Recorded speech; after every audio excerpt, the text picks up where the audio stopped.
Residents in parts of Shannon municipal district have been left quite literally in the dark with claims that some housing estates have gone without proper public lighting for up to 3 years. Questions are now being raised around safety, accountability and why the issue remains unresolved.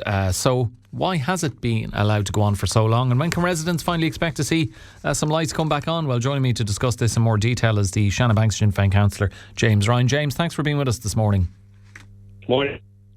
So, James, can you outline the situation as you're aware of it? Like, how widespread is this problem across the MD?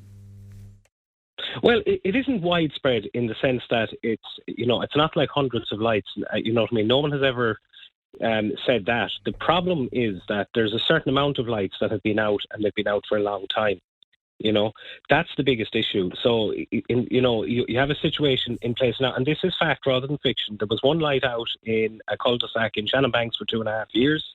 There's another one out for going close to 12 months now at the moment. You see, as I say, it's not the issue of how many lights are out, it's how long the lights are out. Yeah, the ones that are out, the length of time. I'm surely, James, at some point, this issue of after a short period, the issues are highlighted. Why have they not been addressed up to now, or have they been addressed and they've just gone out again? They weren't sufficiently addressed. The problem is, and in fairness, I know this is unfortunately something that is happening, because some of the lights that are out are old, which means the cabling has to be changed for some of them. And it's also the fact that it's a contractor rather than the ESB directly or Clare County Council directly. So I know some of those things are playing in that they want to upgrade the lights if they're being, if they go out, they want to say, right, well, that light's out, we're going to upgrade it. But the problem is the time it takes then to upgrade and to change the cabling in some of those lights is, it's very bad. For instance, if you're in a cul-de-sac in a housing estate and you have no lights down there, it does get really, really difficult, especially in the winter months. You won't notice it obviously as much now, the evenings are getting longer and all that, but certainly in the winter months, it's a big issue for people. Yeah, so there's safety concerns there. Are people feeling, near these areas where there are lights that aren't working, are they feeling unsafe walking in their own estates at night, or have they other concerns? Well, yeah, the biggest one is, like, for instance, I was speaking with a lady very, very recently in Shannon Banks, and her light is out now for, she reckons, close to 12 months at this stage, and I've been asking continuously about getting that one. And of course, it's a cabling issue because it's an old light, it's going to be upgraded, but it's actually when the contractor actually gets around to doing it. So in the meantime, she's looking out her house, and it's completely pitch black at night. And she was saying, just, you have small children and all those things, you just kind of want to know what's outside just in case, So it's a public safety issue in some places, no doubt, Yeah, look, it would discommode anybody, but yeah, particularly you would think of more vulnerable groups like families with young children or older people.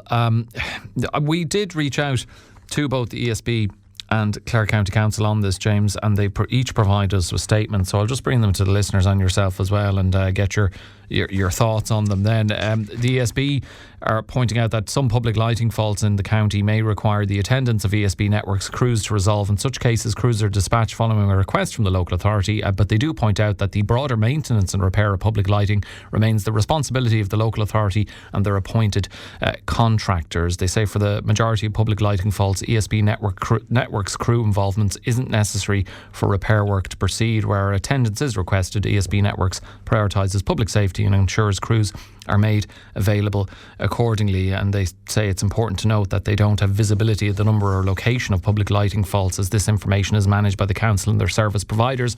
The statement from the council in relation to the current lighting issues in the Shannon Municipal District, I'll just read that out now because it highlights where specific lights aren't working. So it says, obviously highlighting the maintenance of public lighting is the responsibility of the local authority, but they say there were 5 locations in Westbury Estate where recently some lights weren't working, but they have been unbundled from the direct ESB connection and all lights in the estate are now working. It says there's one light not working in the Shannon Banks estate. In Clonlara there are 3 lights not working, and there are 4 lights reported to be not working that are part of the ESB Ardnacrusha power station that light the local road, but they say they're not the council's responsibility. There's one light fault in Parteen submitted last week awaiting repair, and there are 2 lights in the Lack Isle estate awaiting repair. So they say works commenced in Shannon town on the public lighting energy efficiency project, which will upgrade the lighting in Shannon to energy efficient LED standard. So your thoughts on that? Some highlighting a number of issues there, some addressed, some to be addressed. Well, obviously, I welcome the fact that they know all of these ones are out. I'm not, as I said at the start, I'm not actually disputing the fact that they know the lights are out. The big issue is getting around to sorting it. Yeah, that's the biggest issue. And while they're out, people, are in the darkness. Now, in my own neck of the woods as well in Westbury, we're getting 2 new lights in an area that should have been lit years ago, which is completely pitch dark at night. And we will have 2 lights towards the end of the year on that one, which is great. But yes, the big issue is that if the lights are out, how long does it take to fix them? And as I said, one of the lights in Shannon Banks in the past was 2.5 years. My biggest fear is that the other light now gone out in Shannon Banks will be another 2.5 years. And I certainly hope that won't be happening. And that is really it. That was the crux of my argument at the council at the MD meeting as well, was that it wasn't the fact that the lights, are there's so many lights and they're looking after them. If they can look after them, fix them in proper time, that's the big one. That's what needs to be done. But James, I suppose to finish, the council has highlighted they know where there are issues. You know where there are issues, but as you say, the problem is. It goes deeper in the sense that it's older lighting systems and so on, and requires a bit more work. And some of these have been going on for years without being suitably addressed. So, have you any confidence that residents can realistically expect to see these lighting issues resolved in the short to medium term? I hate to say it, but I don't really. Not at present. I just hope that things do quicken up. That they, I'm not saying they're not aware of the fact that it does cause problems when public lighting is out. I know they do, but there really does need to be a situation where they can get in contact with the contractor, and that the contractor can move in to these areas as soon as possible. Instead of waiting around for a huge amount of time. That is the big issue. They just need to be fixed in a much more timely manner than is happening at the moment. Okay, well look, hopefully the next time we're talking to you, some if not all of these are addressed. James, thanks very much for joining us on that. That's the Shannon Banks Sinn Féin Councillor James Ryan with us on Morning Focus.